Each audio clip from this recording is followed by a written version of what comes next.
வெள்ள அனர்த்தத்தினால் பாதிக்கப்பட்ட மக்களுக்கான நிவாரண பொதிகள் யாழ்ப்பாண சிறைச்சாலையால் இன்று வழங்கி வைப்பு.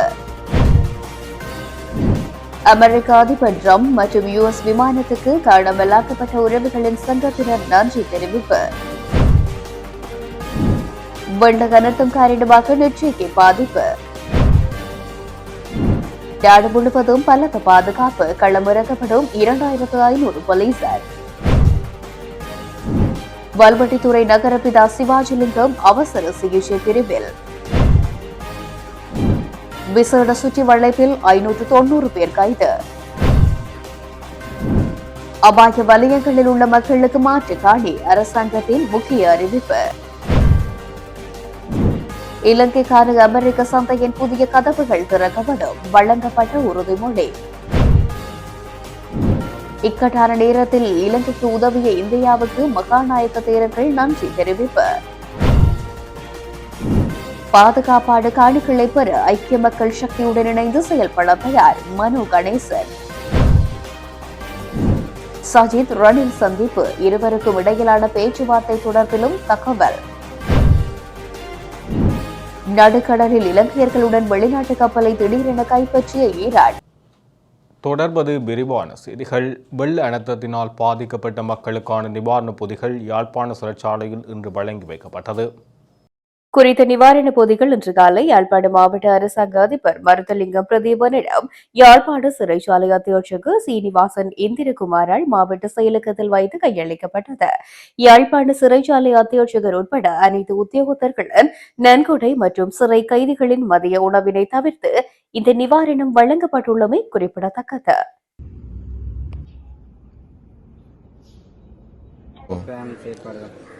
நான் சிறைச்சாலை அத்தியட்சகர் சீனிவாசன் இந்திரகுமார். இன்றைய தினம் வெள்ள அனர்த்தத்தினால் பாதிக்கப்பட்ட மக்களுக்கு ஒரு நிதி உதவினையும் மேற்கொள்வதற்காக எங்கள் சிறைச்சாலை ஆணையாளர் நாயகத்தினால் ஆணையத்தின் அறிவுரைக்கு அமைய யாழ் சிறைச்சாலையில் தடுத்து வைக்கப்பட்டுள்ள கைதிகள் 1200 பேர் தங்களது ஒருவேளை உணவினை தவிர்த்து எங்களுக்கு கிட்டத்தட்ட அவர்கள் நிதியாக 2,50,000 ரூபாய் கிடைக்கப்பெற்றிருந்தது. அத்துடன் எமது சிறைச்சாலை உத்தியோகஸ்தர்கள் தங்களது நன்கொடையாக 1,50,000 ரூபாய் எமக்கு வழங்கியிருந்தனர். அந்த நிதியுடன் மொத்தமாக அன்னளவாக 4 லட்சம் ரூபாய் பெறுமதியான பொதிகளை எம்மால் 180 பொதிகளை பொதி செய்து இன்று தினம் அரசாங்க அதிபர் அவர்களிடம் கையளிக்க உள்ளோம். மற்றும் இந்த உதவினை மேற்கொண்ட எமது கைதிகளுக்கும் மற்றும் எமது உத்தியோகஸ்தர்களுக்கும் இதற்கு உறுதுணையாக இருந்த மற்ற நண்பர்கள் அனைவருக்கும் எனது நன்றியை தெரிவித்துக் கொள்கின்றேன். அமெரிக்க அதிபர் டொனால்ட் ட்ரம்ப் மற்றும் யுஎஸ் விமானத்துக்கு காணாமல் ஆக்கப்பட்ட உறவுகள் சங்கத்தினர் நன்றி தெரிவித்துள்ளனர். இன்று வவுனியாவில் வடக்கு கிழக்கில் வலிது காணாமல் ஆக்கப்பட்டோரின் உறவினர்கள் சங்கம் ஏற்பாடு செய்த ஊடக சந்திப்பிலேயே அச்சங்கத்தின் செயலாளர் கோ ராஜ்குமார் இவ்வாறு தெரிவித்தார். வணக்கம். தமிழர் ராஜ்குமார். 3218வது நாளாக தொடரும் போராட்டத்தில் காணாமல் ஆக்கப்பட்ட தமிழ் குழந்தைகளின் தாய்மார்கள் அமெரிக்க அதிபர் ட்ரம்ப் மற்றும் யுஎஸ் விமானத்துக்கு நன்றி தெரிவித்தார். வவுனியா நீதிமன்றத்துக்கு எதிரே A9 சாலையின் ஓரத்தில் மழையிலும் வெயிலும் குற்றமற்ற தங்கள் காணாமலாக்கப்பட்ட குழந்தைகளுக்காக 3218வது நாட்களாக போராடி வரும் தாய்மார்கள் இன்று ஒரு சிறப்பு அறிக்கையை வெளியிட்டுள்ளனர். சமீபத்தில் அமெரிக்காவின் C-130 விமானம் யாழ்ப்பாணம் சர்வதேச விமான நிலையத்தில் தரையிறங்கியது. இது எங்கள் போராட்டத்துக்கு புதிய நம்பிக்கையை அளித்ததாக அவர்கள் தெரிவிக்கின்றனர். இறுதிக்கட்ட போரின் போது மற்றும் அதன் பின்னரும் காணாமலாக்கப்பட்ட ஆயிரக்கணக்கான தமிழ் பிள்ளைகளின் நிலை குறித்த உண்மையை தேடி பல ஆண்டுகளாக தாய்மார்கள் சிங்கள அரசின் புறக்கணிப்பு, மிரட்டல் மற்றும் அடக்குமுறைக்கு மத்தியில் தொடர்ந்து போராடி வருகிறார்கள். ஆனால் அமெரிக்காவின் இந்த நடவடிக்கை நீதி வேண்டுமானால் உலக சக்திகள் தலையிட முடியும் என்பதை தெளிவாக காட்டுகிறது என தாய்மார்கள் கூறுகின்றனர். இலங்கையின் கடுமையான இராணுவம் மற்றும் பயண கட்டுப்பாளர் பாடுகளை மீறியும் அமெரிக்கா நேரடியாக யாழ்ப்பாணத்தை தரையிறங்கியது தாய்மார்களுக்கு ஒரு வலிமையான சின்னமாக அமைந்தது.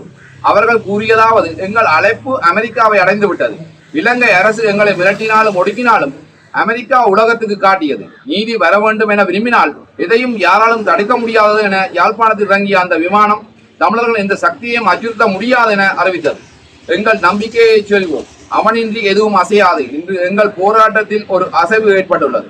தாய்மார்கள் மேலும் தெரிவித்ததாவது, அமெரிக்காவின் மனிதாபிமான நடவடிக்கை தமிழ் தாய்மார்களுக்கு ஒரு நெறிப்படுத்தும் வலிமையாக அமைந்துள்ளது. காணாமல் ஆக்கப்பட்ட தங்கள் குழந்தைகளின் நிலை குறித்து உண்மையை தெரிந்து கொள்ள அவர்கள் இன்னும் சர்வதேச தலையீட்டையும் நிபுணர் விசாரணையும் பொறுப்பு குரலையும் கோருகின்றனர். காணாமல் ஆக்கப்பட்ட அனைத்து தமிழ் குழந்தைகளுக்கும் நீதி கிடைக்கும் வரை மற்றும் வடக்கு கிழக்கு பிரச்சனைகளுக்கு ஒரு அரசியல் தீர்வு அமையும் வரை அமெரிக்கா தனது ஈடுபாட்டை தொடர வேண்டும் என தாய்மார்கள் கேட்டுக் கொள்கிறார்கள். தாய்மார்களின் போராட்டம் தொடர்கிறது, ஆனால் இன்று அது ஒரு புதிய நம்பிக்கையுடன் தொடர்கிறது. வெள்ள அனர்த்தம் காரணமாக வவுனியா மாவட்டத்தில் நெற்செய்கை பாதிக்கப்பட்டுள்ளமையினால் தங்களது வாழ்வாதாரம் கேள்விக்குறியாகியுள்ளதாக விவசாயிகள் தெரிவித்தனர். வவுனியா மாவட்டத்தில் ஏற்பட்ட வெள்ள அனர்த்தம் காரணமாக 7739.5 ஏக்கர் நெற்செய்கையானது அழிவடைந்துள்ளது. வவுனியா மாவட்டத்தில் இம்முறை பெரும்போக்கு நெற்செய்கையானது 62,846.41 ஏக்கரில் பயிரிடப்பட்டிருந்தது. இதேவேளை மாவட்டத்தின் வருட மழை வீழ்ச்சியில் 68% மழை வீழ்ச்சியானது குறித்த 4 நாட்களில் பெறப்பட்டமையினால் ஏற்பட்ட வரலாறு காணாத வெள்ளம் காரணமாக அனைத்து குளங்களும் வான்பாய்ந்திருந்தமையாலும் 124 குளங்கள் உடைப்படுத்திருந்தமையினால் வயல் நிலங்கள் நீரில் மூழ்கின. குறிப்பாக ஒரு ஏக்கரில் நெற்செய்கையினை மேற்கொள்வதற்கு நிலத்தினை பண்படுத்துவதற்கு விதை நெல் மற்றும் பசலை கிருமி நாசினிகள் உட்பட 1,50,000 ரூபாய் வரை செலவாகும் நிலையிலேயே வங்கிக் கடனை பெற்றும் தங்களது நகைகளை அடகு வைத்தும் நெற்செய்கையினை மேற்கொண்ட விவசாயிகளின் நிலை தற்போது கேள்விக்குறியாகியுள்ளது. இதேவேளை அரசினால் வயல் அழிவிற்காக ஒரு ஹெக்டேருக்கு 1,50,000 ரூபாய் வழங்கப்படும் என அறிவிக்கப்பட்ட நிலையில் இப்பணத்தினை விரைந்து வழங்கப்பட வேண்டும் எனவும் அவர்கள் தெரிவித்திருந்தனர். பண்டிகை காலத்தை முன்னிட்டு விசேட பாதுகாப்பு வேலை திட்டங்களை முன்னெடுக்க போலீசார் நடவடிக்கை எடுத்துள்ளனர். இதற்கமைய 2,500 போலீசார் பணியில் ஈடுபடுத்தப்பட்டுள்ளதாக போலீஸ் ஊடக பேச்சாளர் எஃப்யூ வுட்லர் தெரிவித்துள்ளார். மக்கள் அதிகம் கூடும் இடங்களில் விசேட வேலை திட்டம் நடைமுறைப்படுத்தப்பட்டு வருவதாகவும் போலீஸ் ஊடக பேச்சாளர் குறிப்பிட்டுள்ளார். முன்னாள் பாராளுமன்ற உறுப்பினரும் வல்வெட்டித்துறை நகர பிதாவும் ஆகிய சிவாஜிலிங்கம் அவசர சிகிச்சை பிரிவில் அனுமதிக்கப்பட்டுள்ளதாக தெரிவிக்கப்பட்டுள்ளது. அவர் இன்றைய தினம் அவசர சிகிச்சை பிரிவில் அனுமதிக்கப்பட்டுள்ளார். தொடர் மருத்துவ சிகிச்சைகளுக்கு உட்படுத்தப்பட்டு வந்த சிவாஜிலிங்கம் உடல் ரீதியாக மிக இயலாத நிலையிலேயே வல்வெட்டித்துறை நகரசபை தவிசாளராக தெரிவு செய்யப்பட்டிருந்தார். இந்நிலையில் இன்று ஏற்பட்ட உடல் நலக்குறைவு காரணமாக அவர் பருத்தித்துறை ஆதார வைத்தியசாலையின் அவசர சிகிச்சை பிரிவில் அனுமதிக்கப்பட்டுள்ளதாக தகவல்கள் தெரிவிக்கின்றன. தற்போது அவர் மருத்துவமனையின் கண்காணிப்பில் சிகிச்சை பெற்று வருவதாகவும் அவரது உடல் நலநிலை குறித்து மேலதிக தகவல்கள் பெறப்பட்ட பின்னர் அது தொடர்பில் அறிவிக்கப்படும் என கட்சி வட்டாரங்கள் தெரிவித்துள்ளன. வல்வெட்டித்துறை நகரசபையின் புதிய தவிசாளராக கடந்த நவம்பர் 28 எம்.கே. சிவாஜிலிங்கம் தெரிவு செய்யப்பட்டார். சுமார் 27 வருடங்களுக்கு பிறகு மீண்டும் அவர் இந்த பதவியை ஏற்றுள்ளார் என்பது குறிப்பிடத்தக்கது. நாடளாவிய ரீதியில் நேற்று போலீசாரால் மேற்கொள்ளப்பட்ட விசேட சுற்றி வளைப்பில் 590 பேர் கைது செய்யப்பட்டுள்ளதாக போலீஸ் ஊடகப் பிரிவு தெரிவித்துள்ளது.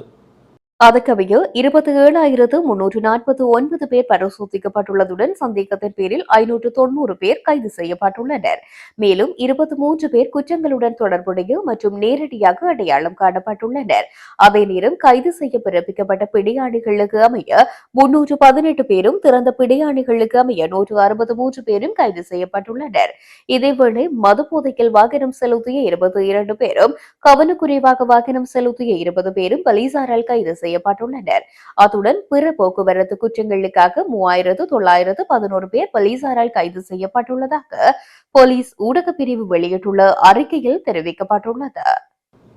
டிட்பா சூறாவளியினால் பாதிக்கப்பட்ட மக்களுக்கு நிவாரணம் வழங்குவதற்கான அரசாங்கத்தின் ரீபில்டிங் ஸ்ரீலங்கா நிதியத்துக்கு தனியார் நிறுவனம் ஒன்றினால் 100 மில்லியன் ரூபாய் நன்கொடை வழங்கப்பட்டுள்ளது. குறித்த காசோலையை அதன் தலைவர் இம்தியாஸ் புகார்தீன் நேற்றைய தினம் பிற்பகல் ஜனாதிபதி அலுவலகத்தில் ஜனாதிபதியின் செயலாளர் கலாநிதி நந்திக சனத்குமார் நாயக்கவிடம் கையளித்தார்.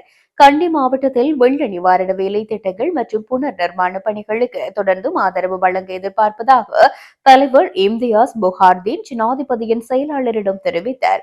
அதனைத் தொடர்ந்து டிட்பா சூறாவளியால் பாதிக்கப்பட்ட மக்களுக்கு நிவாரணம் வழங்குவதற்கான அரசாங்கத்தின் ரீபில்டிங் ஸ்ரீலங்கா நிதியத்துக்கு மற்றும் ஒரு தனியார் நிறுவனத்தினால் 5 மில்லியன் ரூபாய் நன்கொடை வழங்கப்பட்டுள்ளது. குறித்த காசோலையை அதன் தலைவர் சிரான் பீரிஸ் நேற்றைய தினம் பிற்பகல் ஜனாதிபதி அலுவலகத்தில் ஜனாதிபதியின் ஜனாதிபதியின் செயலாளர் கலாநிதி நந்திக சனத்குமார் நாயக்கவிடம் கையளித்தார்.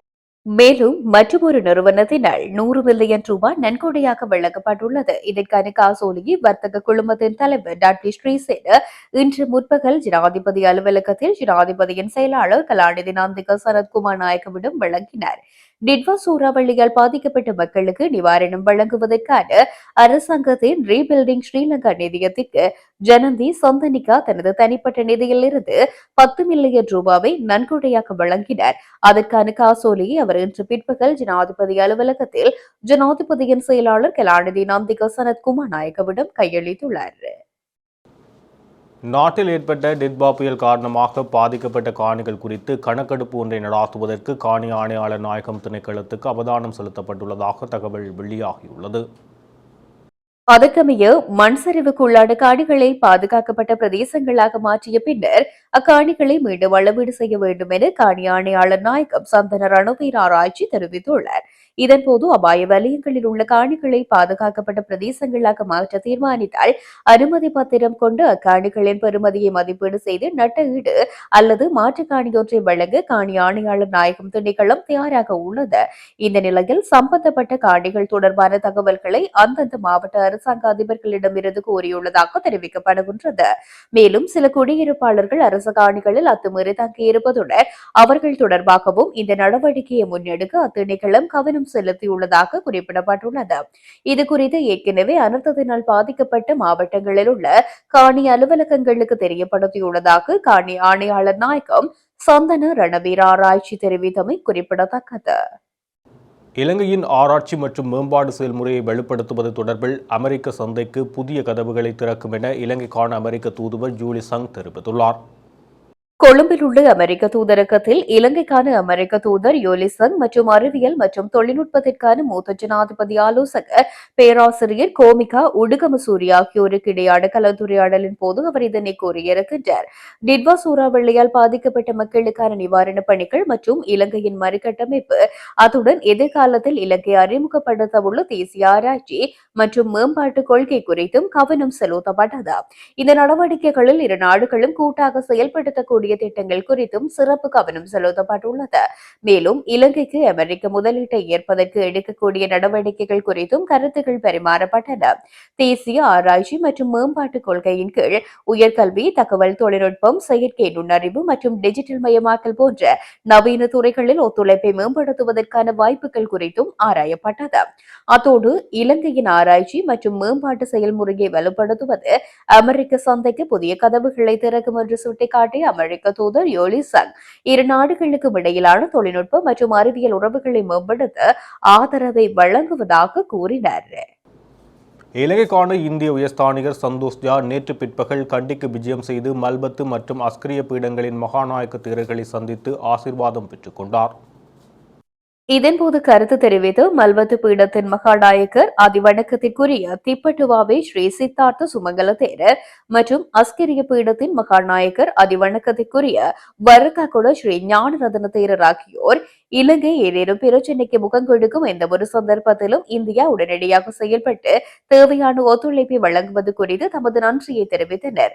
பின்னர் ஊடகங்களுக்கு கருத்து தெரிவித்த சந்தோஷ்யா, இலங்கைக்கு உதவி தேவைப்படும் இந்த தருணத்தில் இந்தியா மிகுந்த அக்கறையுடன் தலையிட்டு தேவையான ஒத்துழைப்பை வழங்கும் என்று குறிப்பிட்டார். அத்துடன் இலங்கைக்கு தேவையான எந்த நேரத்திலும் ஒத்துழைப்பு வழங்க இந்திய அரசாங்கம் நடவடிக்கை எடுக்கும் என்றும் அவர் கூறினார். இந்நிகழ்வில் இந்திய உதவி உயர்ஸ்தானிகர் வி சரண்யாவும் கலந்து கொண்டார். மலைநாட்டில் இந்த பேரவலத்துக்கு பின்னர் எழுந்துள்ள பாதுகாப்பான வதிவிட காணி என்ற உரிமை கோரிக்கையை அரசுடன் உரையாடி பெற அரசாங்கத்தில் அங்கம் வகிக்கும் மலையக அதிகாரிகளுடன் கலந்து பேசி இணைந்து செயற்பட தயார் எனவும் நமது மலையக சமூகத்தில் மிகவும் விளிம்பு நிலையில் உள்ள மக்கள் தொடர்பாக பரிதாப சமூக பிரச்சினையை மனதில் கொண்டு இவர்களை அடையாளம் கண்டு இவர்களுக்கு பாதுகாப்பான வதிவிட காணிகளை அரசிடம் கோரி பெறுவோம் என தமிழ் முற்போக்கு கூட்டணியின் தலைவர் மனோ கணேசன் தெரிவித்துள்ளார். இது தொடர்பில் தமிழ் முற்போக்கு கூட்டணி ஊடக செயலகம் விடுத்துள்ள அறிக்கையில் மனோ எம்பி மேலும் கூறியுள்ளதாவது: இதற்கு முன் நடைபெற்ற அவலங்களை விட இந்த முறை அவலம் அவதானத்துக்குரியது என நான் நம்புகின்றேன். ஏறக்குறைய பெரும்பாலான மலைப்பகுதிகளிலும் மலைப்பாறைகள், மலைமேடுகள், தரைநிலங்கள் வெடித்துள்ளன. இடைவெளிகளில் நீர் வெளியேறுகின்றன. இது இயற்கை அனர்த்தம். சிலர் கூறுவதை போன்று இவற்றை கான்கிரீட் போட்டு ஒட்ட முடியாது. இவை இயற்கை நிலவடிப்பு. மலைநாட்டில் மலையுச்சி, மண் சரிவு அபாயங்களை உடனடியாக எதிர்கொள்ளும் பிரிவினர் இருக்கின்றார்கள். இவர்களின் பிரச்சினை சமூகத்தில் மிகவும் விளிம்பு நிலையில் வாழும் பிரிவினரின் பரிதாப பிரச்சினை.